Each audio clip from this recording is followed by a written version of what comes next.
Alberto Acosta. Alberto, qué gusto que nos acompañe. Buenos días y bienvenido. La tendencia es irreversible. El no gana en las 4 preguntas que el gobierno nacional, a través de un referéndum y consulta popular, puso a consideración del soberano. ¿Quién gana y quién pierde fruto de este resultado? Bienvenido. Muy buenos días, un gusto estar con ustedes. El no gana, los ciudadanos pierden.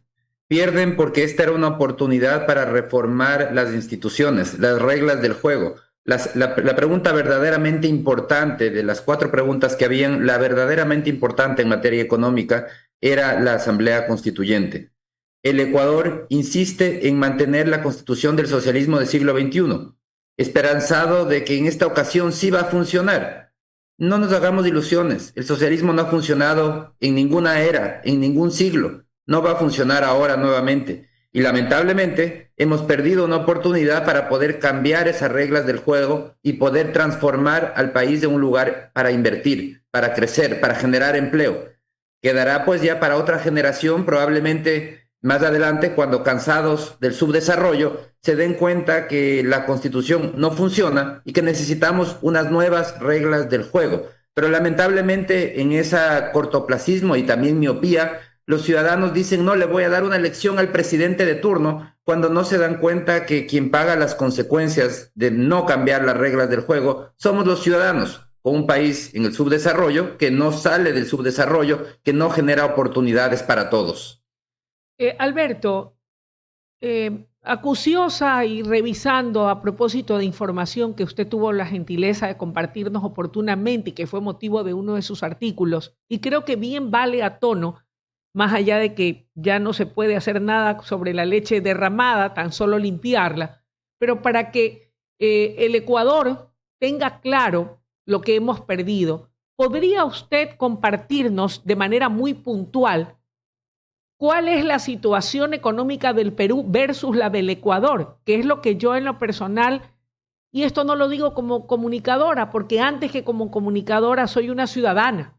Yo revisaba y los índices de crecimiento de Perú en muchos órdenes y aspectos son increíbles versus los nuestros.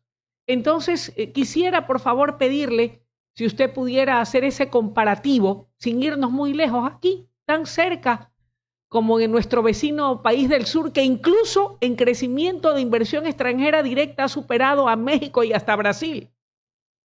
Bueno, es evidente los efectos que tuvo el cambio de constitución en el Perú, cambiar las reglas del juego, porque hay que estar muy claros. Para salir del subdesarrollo no necesitamos un líder virtuoso, no va a llegar. No son los líderes los que sacan a los países del subdesarrollo, son las reglas del juego. Lo que necesitamos es una sociedad que se dé cuenta de la importancia de una constitución amigable con la inversión, como lo hizo el Perú.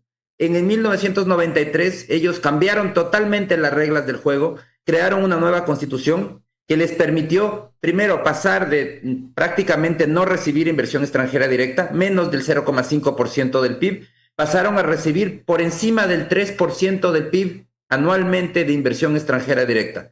De los países de la región que más atrae inversión extranjera directa. En Ecuador no atraemos inversión, la inversión no llega al Ecuador. ¿Por qué? Por nuestras reglas del juego, por las reglas que pusimos que bloquean a la inversión. ¿Y cuál es el resultado de haberse vuelto atractivos para invertir, como es el caso peruano? Es que han reducido la desigualdad de una manera muy fuerte. Tienen niveles de desigualdad mucho más bajos que los del Ecuador. Niveles de pobreza también algo inferiores a los del Ecuador. El crecimiento económico, un crecimiento acelerado que les ha permitido precisamente lograr estos resultados económicos. Entonces, lamentablemente el Ecuador lo que hizo ahora es perder una oportunidad. Yo no creo que esto no es irreversible.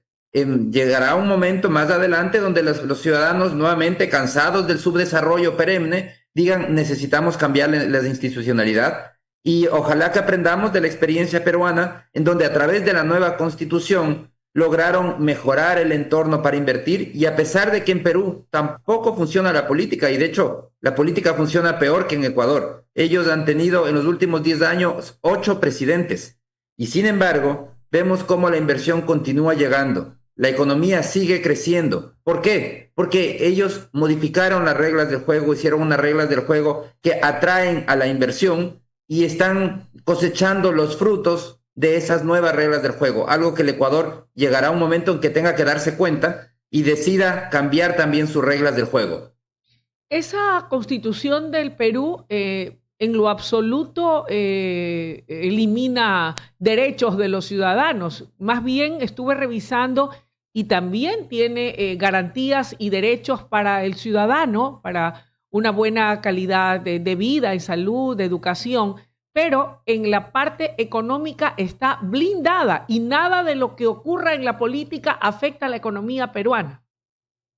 Es que ese es uno de los argumentos de los defensores del socialismo, que le mintieron a la población diciendo que el cambio de la Constitución era para quitarles derechos. Es absolutamente falso. El objetivo del cambio de la Constitución era para abrir la puerta a la inversión de todo tipo, para que el Ecuador tenga un motor de crecimiento y de generación de bienestar. Entonces, en el Ecuador, lamentablemente, tenemos un bloqueo a la inversión productiva, a la inversión privada. Es una constitución la que tenemos, una constitución socialista, y en el mundo socialista todo es estatal. Entonces, así funciona nuestra constitución. La regla es la propiedad estatal. La excepción es la inversión mixta y la excepción de la excepción es la inversión privada. Entonces, de esa manera lo que hacemos es ahuyentar inversiones y sin inversiones no hay crecimiento. Deberíamos aprender de los comunistas chinos. Copiemos lo que hacen en China y que lo hacen bien. Deng Xiaoping hace muchas décadas ya se dio cuenta de la importancia de la inversión privada y lo que hizo es apostar por el pragmatismo. Un país comunista apostó por el pragmatismo, creó zonas especiales de crecimiento con alto respeto a la propiedad privada y atrajo capitales para poder crecer aceleradamente. Él decía, no importa si el gato es blanco o si es negro, lo importante es que case ratones. Pero claro, en el Ecuador, mucho más radicales que los comunistas chinos, decimos, no, sí importa si el gato es negro o si es blanco. Nos interesa que sea gato público, nos interesa que sea propiedad pública. No queremos inversión privada en estos amplios sectores de la economía, en los mal llamados sectores estratégicos. No nos interesa la inversión privada. Estamos muy bien con la inversión pública. Y el resultado es lo que vivimos. Caída petrolera, vamos a dejar pronto de ser un país petrolero, empobrecimiento masivo, insuficiente inversión en electricidad, apagones masivos, retraso tecnológico. Ya lo estamos viviendo en telecomunicaciones, el mundo ya avanza al 6G y el Ecuador todavía no empieza con el 5G. ¿Por qué? Por el monopolio estatal, porque no se otorga permisos a los inversores privados. En minería llevamos décadas de atraso frente a Perú, frente a Chile. Entonces, lamentablemente, tenemos unas reglas del juego que están bloqueando el crecimiento económico. Entonces, el objetivo era cambiar las reglas del juego para que el país se vuelva atractivo para invertir y de ninguna manera se estaba planteando eliminar derechos, ni mucho menos, porque la Constitución del Perú no elimina derechos. Lo que hace es crear un entorno amigable con la inversión, que ese es el gran desafío pendiente en el Ecuador. Entonces, el pueblo mismo será responsable de que en un momento determinado Dios no permita, oiga, no tengamos cómo explotar el crudo, o se haya terminado, o simplemente no tengamos la capacidad para poderlo explotar, no tengamos la capacidad para generar energía, la minería termine, las grandes empresas de abandonar el país, Dios no permita porque no hay reglas de juego claras. O sea, de acuerdo a lo que usted señala, seríamos los responsables, y digo en general, a nombre del pueblo, que fue el que dijo, por decirle no al gobierno, cerró de momento esa posibilidad. Bueno, es que lamentablemente eso es lo que está pasando en el país. El país crece lentamente, no genera oportunidades. Las nuevas generaciones nuestros hijos tienen que emigrar para buscar oportunidades porque aquí no existen. No existen esas oportunidades y no van a existir. Y no van a existir por las políticas que los ciudadanos defienden. Esa apuesta por el estatismo, por cerrarse a la inversión privada, por decir estos amplios sectores de la economía son monopolios estatales, no queremos inversión privada.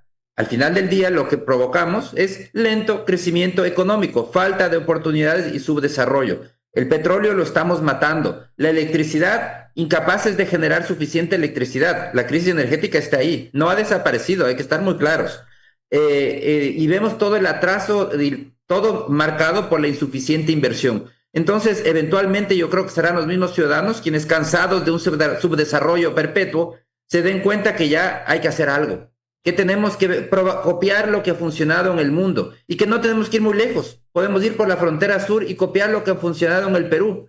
No tenemos que desmontar ninguno de los derechos. Lo que tenemos que hacer es modificar todo el entorno económico, porque una de las grandes falencias de la Constitución actual es que está inspirada en una visión socialista donde todo es estatal, y ya hemos visto que el socialismo no ha funcionado en ninguna parte del mundo, en ningún siglo, y tampoco lo va a hacer en el Ecuador en el siglo XXI.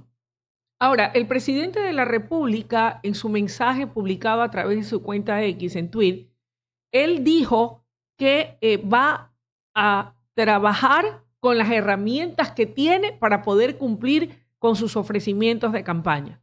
Yo no soy economista, pero entiendo que los cambios que se proponían a través de una constituyente que permita redactar una nueva constitución, que no tengan los candados que permitan la inversión extranjera en los sectores estratégicos, apuntaba a que cada uno de esos derechos que el pueblo ha defendido de acuerdo a su pronunciamiento el día de ayer, de tener derecho a la salud, de tener derecho a la educación, de tener derecho a la seguridad, de que se respeten todos sus derechos, que no sean conculcados ningunos, que no haya regresión de derechos, pasan por poder tener los recursos que se generen para poder potencializar un buen sistema de salud pública, para poder potencializar y tener recursos que vayan directo a la vena, para tener una educación pública de calidad, para poder tener suficientes recursos para la seguridad.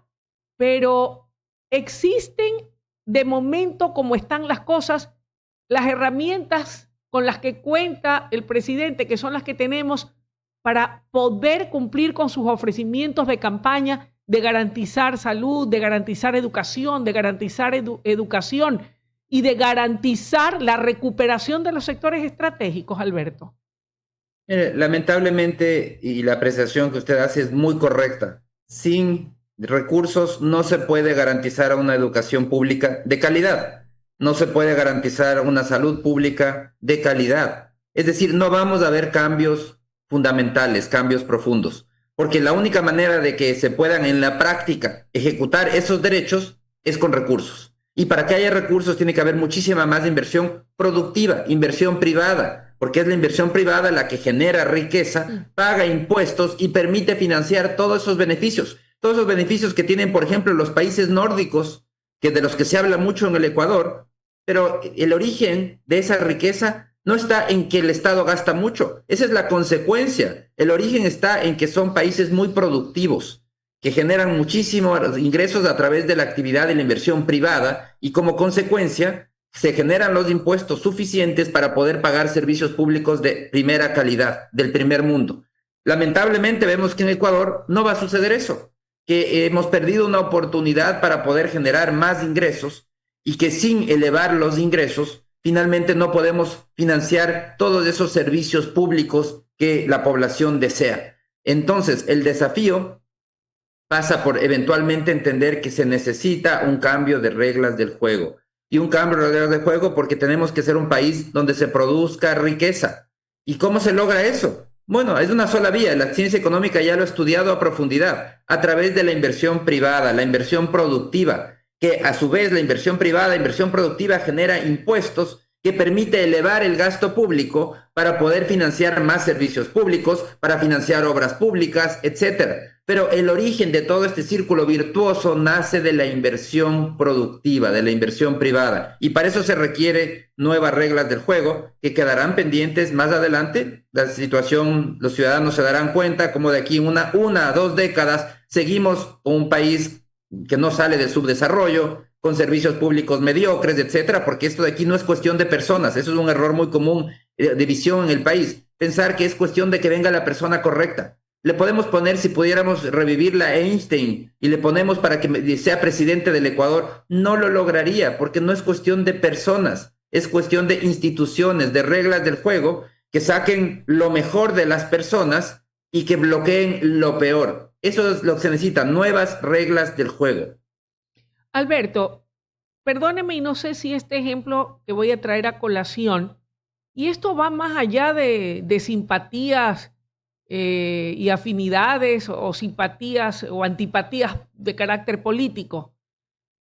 Yo recuerdo, y un ejemplo vivo, fueron dos de las administraciones social cristianas en el ayuntamiento porteño y en otras importantes provincias del país, que con estas mismas reglas del juego hicieron de una posilga una verdadera fortaleza en donde hubo obra y en donde incluso se pudo autogenerar recursos. Y me refiero a las entonces administraciones de León Febres Cordero Rivadeneira y de Jaime Nebot, que transformaron Guayaquil y teníamos las mismas reglas. ¿Se puede lograr algo tal vez emulando ese tipo de trabajo que fue probado y que dio mucho brillo y pudo permitir en aquellas dos administraciones recuperar a Guayaquil para replicar ese mismo mecanismo o sistema en el resto del país, aún con estas reglas del juego? Lo que sucede es que las reglas del juego sí cambiaron con esas administraciones porque comenzó a funcionar un esquema con mayor participación en las administraciones social cristianas. Empezó a funcionar una mayor participación de la inversión privada a través del esquema de fundaciones. Recordemos que ese fue un mecanismo para colaborar entre el sector público y el sector privado y poder transformar la ciudad, algo que no se había usado antes. Entonces, al final del día sí cambiaron las reglas del juego y sí es importante para lograr cambios a nivel del país. Si queremos que llegue la inversión, no es suficiente con que tengamos un presidente muy bien intencionado, muy justo, muy honesto. Eso no es suficiente. Se necesita las instituciones que den esa seguridad a la inversión, porque el presidente va a estar ahí, todos son sustituibles y eventualmente todos pasan, todos estamos aquí de manera temporal. Y lo único que garantiza un entorno de seguridad de la inversión no es el presidente de turno, sino la Constitución y las leyes que garanticen ese presidente. Y es lo que hemos visto en el Perú. La Constitución de 1993 es la que les permitió todo ese crecimiento acelerado que tienen ahora, y quienes impusieron o impulsaron esa Constitución ya no están. Y sin embargo, los frutos de esa Constitución los sigue cosechando el Perú ahora, porque lo importante no era que se mantenga esa persona que impulsó la Constitución. Esa persona fue solamente un engranaje para cambiar las reglas del juego, pero posteriormente son las reglas del juego las que permiten este entorno virtuoso de crecimiento en el Perú y de buenos resultados. Lo mismo tiene que pasar en el Ecuador. Por supuesto que se necesita un líder con visión para hacer ese cambio de reglas del juego, pero una vez que ya tenemos buena institucionalidad, una constitución moderna, amigable con la inversión, ya esa persona deja de ser imprescindible, porque ya toda la nueva institucionalidad permite generar este entorno virtuoso de crecimiento, de inversión, de recursos para la obra pública, etcétera. Entonces, ese cambio es el que se tiene que dar y que ojalá que los ciudadanos pronto se den cuenta nuevamente de la urgencia de ese cambio institucional para poder mejorar la situación del país. Alberto, pongámonos en el actual escenario. Si usted fuera el ministro de Economía y ha habido este revés de la consulta popular y referéndum, que el presidente ha dicho respetará y tratará de actuar con las herramientas que tiene para poder seguir trabajando y lograr cumplir con sus ofrecimientos, que es mejorar la calidad de vida de la gente y recuperar al Ecuador. ¿Qué haría usted y qué le recomendaría? Porque usted lo ha dicho, hoy el pueblo, ayer el pueblo se ha pronunciado y se impuso el no. Por decirle que no al gobierno, sí, el país pierde una gran oportunidad, yo también lo creo. Pero con lo que tenemos, ¿qué haría usted? Bueno, va a tener que tratar de jugar con las reglas del juego actuales que limitan la inversión, que hacen que el país sea poco atractivo para invertir, que hacen que el país no pueda crecer aceleradamente, crecimiento lento. Va a tener que tratar de hacer lo mejor posible, tratar de hacer las licitaciones petroleras, por ejemplo, para tratar de impulsar algo la producción. Muy difícil, vemos ya varios gobiernos que no lo logran, porque las reglas del juego hacen que el país no sea atractivo para la inversión. Eso es un monopolio estatal. La regla es la inversión pública y el Estado no tiene plata. Entonces, lamentablemente, por más esfuerzos que se hagan, no vamos a ver cambios profundos. No vamos a ver que el país comienza a crecer aceleradamente por encima del 5%, que genera mucho empleo, que los ingresos de la población suben. Nada de eso vamos a ver. Y no lo vamos a ver porque las reglas de la Constitución actual lo impiden. Nos atan a un crecimiento lento, a una dependencia a los ingresos del Estado, y como el Estado no tiene plata y no lo va a tener por mucho tiempo, a no ser que haya una nueva gran bonanza petrolera, pero eso es poco probable.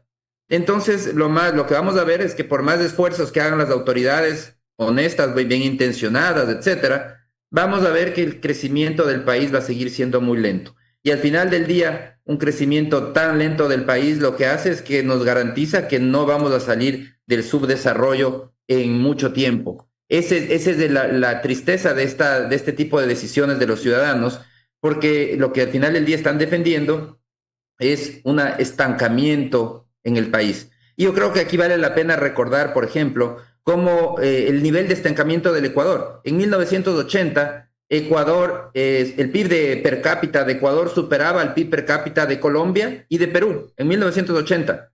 Hoy está 25% por debajo de Colombia, 50% por debajo de Chile y de Costa Rica. Entonces vemos cómo estamos estancados, una economía estancada, una economía que no crece como debería. Entonces el desafío definitivamente es un cambio constitucional para mejorar esas reglas y que podamos crecer aceleradamente. Para entender el problema del crecimiento económico con el crecimiento que hemos tenido en las últimas 3 décadas, que es un crecimiento tremendamente lento, si seguimos creciendo al mismo ritmo que las últimas 3 décadas, nos va a tomar 44 años tener el PIB per cápita que tiene Costa Rica hoy. 44 años. 52 años tener el mismo PIB per cápita que tiene Chile hoy. Y 91 años el PIB per cápita que tiene España hoy. Queda claro que no lo estamos haciendo bien y que hemos perdido una gran oportunidad de cambiar las reglas del juego para poder crecer mucho más rápido. Alberto, sin embargo, el tema del acuerdo marco con Estados Unidos y el hecho de que 105 productos ecuatorianos puedan ingresar al mercado norteamericano libre de aranceles, es positivo en medio de este panorama aciago, fruto del triunfo del no en la consulta popular y referéndum. ¿Puede en qué medida la economía ecuatoriana crecer de manera sostenida, apalancándose en el fomento y el crecimiento de las exportaciones? Bueno, es muy positivo el acuerdo esta reducción unilateral de aranceles de Estados Unidos. Las exportaciones son uno de los sectores más resilientes y con mejor desempeño en el Ecuador, y lo cual es muy positivo, pero lamentablemente, de cualquier manera, a pesar de esas posibilidades, vemos cómo podríamos hacer mucho más. Eso es lo que tenemos que estar muy claros. El Ecuador podría crecer muchísimo más rápido si es que hiciera las cosas bien, si transformara su entorno en un país amigable con la inversión. Lamentablemente no lo hemos hecho y entonces dentro de todo habrá sectores que pueden crecer en algo, pero pensar en un Ecuador que crece 5% por varias décadas y de esa manera sale del subdesarrollo no es viable, no es una posibilidad. Sí vamos a tener crecimiento, por supuesto, no es que no va a crecer el país, va a crecer, pero a ritmos mucho más lentos. Eso significa que no habrá oportunidades para todos, no va a haber empleo para todos tampoco. Y la oportunidad del cambio constitucional era de cambiar este entorno para que podamos crecer a ritmos del 5% rápidamente y salir del subdesarrollo. Esa debía ser nuestra apuesta.